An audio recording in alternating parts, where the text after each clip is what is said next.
రెండోది జగన్మోహన్ రెడ్డి గారు ఏ రోజున ఇట్లా చేశారా? మీరు గమనిస్తే నిన్న 8 గంటలకో 8 గంటల 10 నిమిషాలకో ఈ ఇన్సిడెంట్ జరిగినట్టు నాకు 10 నిమిషాలు అటు ఇటు.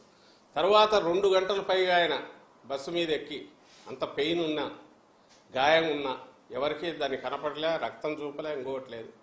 తాను ఓర్చుకున్నాడు, జనంలోనే ఉన్నాడు. ఆ పేరు చెప్పి స్ట్రెచర్ మీద పడుకోలేదు, లేదంటే హాస్పిటల్కి పోలేదు, ఇంకొకటి చేయలేదు. చంద్రబాబు నాయుడు అయితే చేసేవాడు ఖచ్చితంగా. అది తనకు తగిలిన దాన్ని ప్రపంచం అంతా ఇమ్మీడియట్ చూడాలని చేసేవాడు. ఈయనకు నిజంగా తగిలిన బ్లడ్ ఇంజురీ అయ్యే డెప్త్, అంత డెప్త్ కదా ఇదైనా కూడా అదేం జనానికి చూపించి నాకు ఎట్ట తగిలింది చూపించాను కూడా ఇంతవరకు చూపలేదు. తను నేరుగా ఏమాత్రం అనుమానం రాకుండా పైకెక్కి ప్రజలకు చేయి ఊపుతూనే 2 గంటల్లో మళ్ళీ ఫర్దర్ చేశాడు. డిస్పైట్ పెయిన్ అంత ఉన్నా పోనీ ఇప్పుడు కాదు, 2019లో వైజాగ్ ఎయిర్పోర్ట్లో ఆ కత్తితో పొడిచి ఇదైనప్పుడు ఆ రోజు మామూలుగా అయితే ఇదే చంద్రబాబు నాయుడు పవన్ కళ్యాణ్ అయితే ఆ బ్లడ్ అంతా కనపడేటట్టు అట్లే వచ్చేవాళ్ళేమో. ఈయన అసలు బ్లడ్ కనపడకుండా ఇమ్మీడియట్ షర్ట్ మార్చుకున్నాడు. ఇక్కడ ఎయిర్పోర్ట్లో దిగి హైదరాబాద్లో తర్వాత టీవీల్లో వచ్చేంత వరకు బయట ప్రపంచానికి తెలియదు. ఆయనతో పాటు జర్నీ చేసిన వాళ్ళు కూడా అస్సలు ఐడియా లేదు. జర్నీలో కానీ దిగిన తర్వాత కానీ ఒకరిద్దరు సెల్ఫీలు అడిగి తీసుకున్నారు.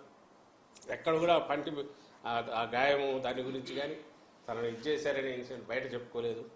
ఎవడన్నా డ్రామాలు ఆడవాళ్ళు అయితే అట్లా చేస్తారా? ఈరోజు మార్నింగ్ కూడా చాలా క్యాజువల్గా బయటకు వచ్చి పోతున్నారు తప్ప చూడండి నా గాయం అని ఊరికి చూపుకోవట్లేదు. మరి ఏ ఆధారంతో వీళ్ళు ఇట్లా మాట్లాడుతున్నారు? ఆధారం కాదు, ప్రాతిపదిక లేదు, ఏం లేదు. వీళ్ళు డ్రామాలు ఆడే అలవాటు వీళ్ళకు ఉంది. వీళ్ళకు జనంలో ఆదరణ లేదు. జగన్మోహన్ రెడ్డి గారు విపరీతంగా వస్తుంది. సో దాన్ని తట్టుకోలేకపోతున్నారు. ఆయనకు అవసరం లేదు ఏది డ్రామాలు ఆడాల్సిన అవసరం. ఎందుకంటే ఇంకా మించి అభిమానం అనేది గతంలో కంటే ఇంకా ఎక్కువ మించి కనపడుతుంది. డ్రామాలు వేసే అలవాటు లేదు. దానికి ఆయనే సాక్ష్యం. తన గాయం తగిలింది కూడా బయటకు ఎక్స్ప్రెస్ చేయలే, కనీసం ఆ బ్లడ్ కూడా కనపడనిలే.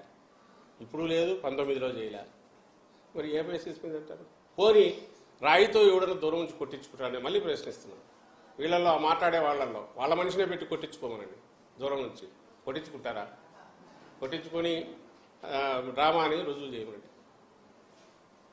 అది జరగని పని వాళ్ళకు తెలుసు.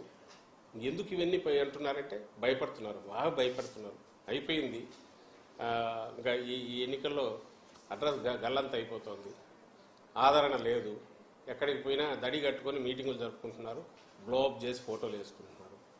ఈ పక్క విపరీతంగా జనప్రవాహం విపరీతంగా ఉంది జగన్మోహన్ రెడ్డి గారు.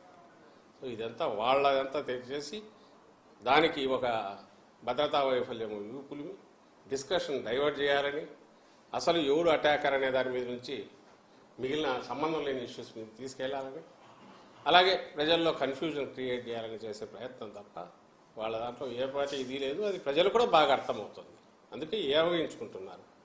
మనిషికి దెబ్బ తగిలితే సానుభూతి చూపించి ప్రధానమంత్రి ఇంక్లూడింగ్ చంద్రబాబు కూడా అన్నాడు మళ్ళీ విచిత్రం, ఖండిస్తున్నాను ఇదని చెప్పి అంటూనే మళ్ళీ ఇంకో పక్క దాడి అని ఆయనే అని మళ్ళీ ఇంకో పక్క ఇది డ్రామా అని ఆయనే అంటాడు. దాడి అయినా కావాలి, డ్రామా అన్నా కావాలి. అందులో దేనికి చంద్రబాబు స్టిక్ అయి ఉన్నాడు? దేని ఆయన గట్టిగా ఫీల్ అవుతున్నాడు? ఎందుకు అదైనా గట్టిగా చెప్పలేకపోతున్నాడు? అంటే ఏమన్నా మళ్ళీ సింపతి వస్తుందేమో అని భయం చంద్రబాబు జగన్మోహన్ రెడ్డి గారికి. ఇలాంటి వీళ్ళ డ్రామాలు వీళ్ళకున్నాయి అలవాటు. ఇప్పుడు కూడా వాళ్ళు డ్రామాలు వేస్తున్నారు, నటిస్తున్నారు. ఒక ఇన్సిడెంట్ దుర్ఘటనకు సంబంధించి ఈ మాట్లాడాల్సిన పద్ధతిలో కాకుండా అసహ్యంగా అసభ్యంగా మాట్లాడుతున్నారు. అండ్ వాళ్ళ విచక్షణకు వదలడానికి కూడా లేదు. జనం కూడా అది గమనిస్తున్నారు అనే విషయం మీడియా ద్వారా తెలియజేస్తారు.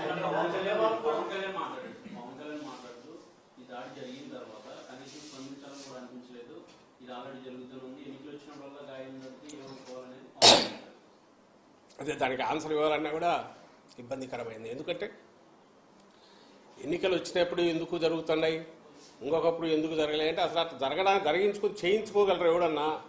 పవన్ కళ్యాణ్ అట్లా చేయించుకుంటాడా? ఒక కత్తి తీసుకొని పొడుచుకోవడము లేక ఇంకొక రాయితో కొట్టించుకోవడము చేయగలడా? ఆ పవన్ కళ్యాణ్ తన అభిమానంతో ఎవరితో దూరం నుంచి కొట్టించుకోవచ్చు కదా, ఎక్కడ తగలాలో చూసుకొని గురి పెట్టి కొట్టించుకోవచ్చు కదా. జరుగుతుంది, అది సాధ్యమేనా? అతనికి ఏం మాట్లాడాలనో అర్థం కావట్లేదు. తను మాట్లాడేది ఇక్కడ ఎవరు మేము అప్పీల్ చేసినా లేక ఆపోజిషన్ వాళ్ళు చేసినా ప్రజలకే చెప్పాలా, ప్రజల విచక్షణకే ప్రజల వాళ్ళకే అప్పీల్ చేయాలి. మేమేమో జరిగింది ఇది, ఎవరు అటాకరో తెలియాలి, ఈ దాడి జరిగింది లేదా వెనక పర్పెట్రేటర్స్ ఎవరైనా ఉంటే అదన్నా బయటకు రావాలి మేము అడుగుతున్నాం. వాళ్ళు అదే డిమాండ్ చేయొచ్చు నిజంగా వాళ్ళు నిజాయితీ పరులు అయితే. అది వదిలేసి డ్రామా అనే దాంతో వాళ్ళు వెళ్తున్నారు.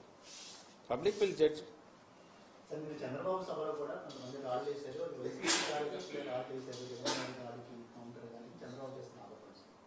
అన్నాడు. అది కూడా ఇంకా ల్యాండ్ మైన్స్కి నేను బెదరలేదు, రాళ్ళకు కుదురుతాను. ఆ రాళ్ళు ఎక్కడ అసలు ఈయన తగిలిన రాయి గురించే మేము ఆ డ్యూ ప్రాసెస్లో తప్ప దాని గురించి పట్టించుకోలే. నిన్న చెప్పాము, మళ్ళీ చెప్తున్నాం, ఇన్సిడెంట్ జరిగిన గంటకు కానీ మేము దాన్ని రిలీజ్ చేయలేదు. ఎందుకంటే అది అవసరమా లేదా అనేది. ఎప్పుడైతే సివియరిటీ తెలిసినాకనే మేము రియాక్ట్ అయ్యాము. వాళ్ళలాగా ఎక్కడో రాయి పడితే రాయి పడింది అయినా మేము బెదరలేదనో, ఇది మళ్ళీ బదులుకు మేము అవతల తగిలింది కాబట్టి మేము వేయించుకున్నామను. అట్లయితే ఆయన కూడా కొట్టించుకొని అప్పుడు చెప్పాలి, చూడు తగిలినా నేను పట్టించుకోలేదని, దూరం నుంచి రాయితో కొట్టించుకొని ఇదిగో నాకు తగిలింది నేను పట్టించుకోలేదు మనం అది అనలేకపోతున్నారు కదా. ఎక్కడ మైదూరంలో నువ్వు దగ్గర పడింది అని చూపించి మాకు పడింది మేము పట్టించుకోవట్లే, మేము ల్యాండ్ మైన్స్కి బెదరామని అంటున్నాడు. మొత్తం ఒక డ్రామా బ్యాచ్ కదా లాగా ఉన్నారు, అదే ఆడుతున్నారు.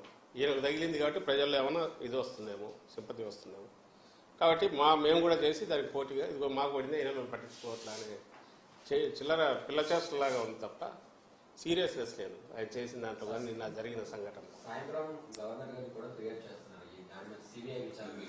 ఎగ్జాక్ట్ ఇంకొకరెవరు రాష్ట్రపతి పాలన కూడా అడిగినట్టున్నారు, అదే అడుగుతారు. సిబిఐ, ఇంటర్నేషనల్ ఏజెన్సీ, అదే కదా నవ్వొచ్చేది. విక్టిమ్స్ మేము ఇటువైపు ఉన్నారు, జగన్మోహన్ రెడ్డి గారి విక్టిమ్ ఇక్కడికి సంబంధించినంతవరకు జరుగుతుంది, ఖచ్చితంగా కోరుకుంటున్నాం. వాళ్ళు సిబిఐ ఎంక్వైరీ ఎందుకు అడుగుతున్నారు? దాడి చేసిన వాడు ఎవడు పట్టుకోవాలనే కాదు, అసలు కన్ఫ్యూజ్ చేయాలి, దీని నుంచి ఇన్సిడెంట్ నుంచి తప్పించి వేరే దాని మీద దేని మీదకో వెళ్ళాలి, ఫోకస్ వెళ్ళాలి, వాళ్ళ తాపత్రయం. దానివల్ల దీనికోసం అంటే న్యూస్ స్పేస్ అంతా కూడా ఇవి రావాలి. సాయంత్రం వెళ్తారు, బయటకు వచ్చి సిబిఐ ఎంక్వైరీకి అడిగాం, వాస్తవాలు బయటకు రావాలి, భద్రతా వైఫల్యంలో ఏమేమి ఇది ఉన్నాయి, ఇందులో డ్రామా అని అంటున్నారు అనేది వాళ్ళే. డ్రామా అనే అనుమానం ఉంది, అది కూడా నిజాలు వెలికి రావాలి, ఇలాంటివన్నీ దాంట్లో పెడతారు. పెట్టేసి అవే బయటకు వచ్చి మాట్లాడతారు. ఆ మేరకు మీడియా స్పేస్ మీరు కూడా దానికి ఇవ్వాలి, అదే ఒక పొలిటికల్ పార్టీ కాబట్టి అదే వస్తుంది.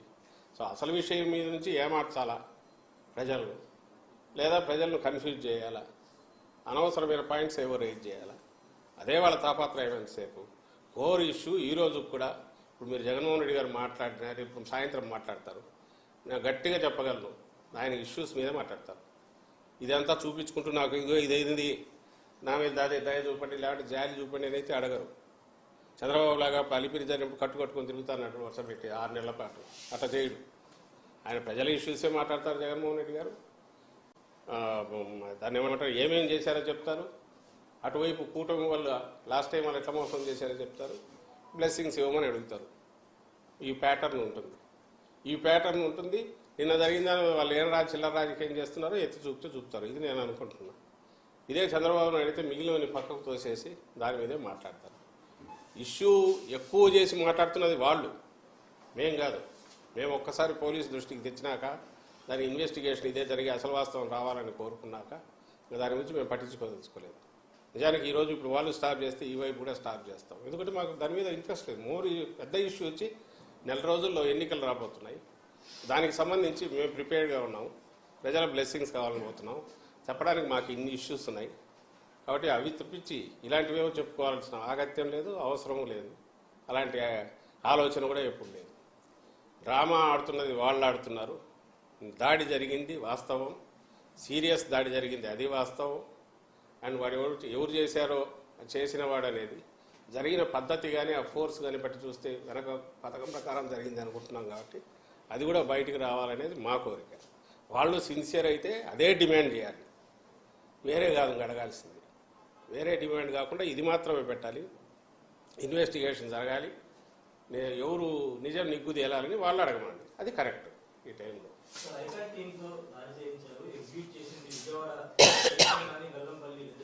వాళ్ళకేదో టీం ఉంది కదా, అవసరం లేకుండా జనం అంటున్నారు కదా. వాళ్ళు అన్న దాంట్లో పోనీ ఎవరన్నట్లు అనాలనుకున్నా కూడా ప్రజలు రాకపోతేనో ప్రజల్లో ఆదరణ లేకపోతేనో అలాంటి వాడు డ్రామా ఆడతాడు. అలాంటి వాడు అంటే చంద్రబాబు నాయుడు, ఆయన చేస్తుంటాడు అలాంటి డ్రామాలు. ఇక్కడ అవసరం రాలా, అసలు అది ఆయన ఎగ్జిబిట్ కూడా చేసుకోవట్లే కదా. జగన్మోహన్ రెడ్డి గారు తగిలిన దగ్గర నుంచి బ్లడ్ గానే చూపించి ఇంజురీ చూపించుకుంటూ తిరిగితే ఎవరైనా అన్నా అర్థమవుతుంది. ఆయన కన్సీల్ చేసుకుని అసలు లేనట్టే 2 అవర్స్ పాటు జనంలో ఉండేవాడు. ఆయన ఆ రకంగా బిహేవ్ చేసిన డ్రామా అని ఎట్లంటారు అంటే జనం ఒప్పుకుంటారా? ఎమ్మెల్యే అడుగుతున్నారు. 19లో ఆ రోజు మీకు గుర్తుంటే మీడియాకు ఆయన ఇమ్మీడియట్ బయటకు ఒక బ్లడ్ స్టెయిన్ చిన్నది కూడా కనపడిన షర్టు మార్చుకొని ఫ్లైట్లో వైజాగ్ నుంచి హైదరాబాద్ వచ్చాం. టీవీలో చూసి తప్ప జనానికి తెలియలే. ఫ్లైట్లో వెనకబడి వచ్చిన వాళ్ళు కూడా ఆశ్చర్యపోయినారు దిగిన తర్వాత, ఇట్లా జరిగిందా. ఈరోజు అంతే, ఒక చుక్క ఏమైనా మీకు బ్లడ్ కనిపించిందా? ఇంజురీ ఆయన చూపించాడా? మేము రిలీజ్ చేసిన ఫొటోస్లో సివిరెడ్డి చెప్పడానికి మేము రిలీజ్ చేసిన దాంట్లో తర్వాత కనపడింది. ఆయన మళ్ళీ 2 అవర్స్ జనంలో ఎట్లా ఎందుకున్నారు అంటే ఇవి తెలియకూడదని, దాని గురించి తెలియజెప్పాల్సిన అవసరం లేదు. అది పర్సనల్ ఇంజురీ అనేది జరిగింది. వాట్ ఎవర్ హ్యాపెండ్ ఇచ్చారు, అది ఇన్వెస్టిగేషన్ తేలాలని అనుకున్నారు. అండ్ నేను మళ్ళీ చెప్తున్నా, ఈ రోజు కానీ రేపు కానీ దాని మీదే ఆయన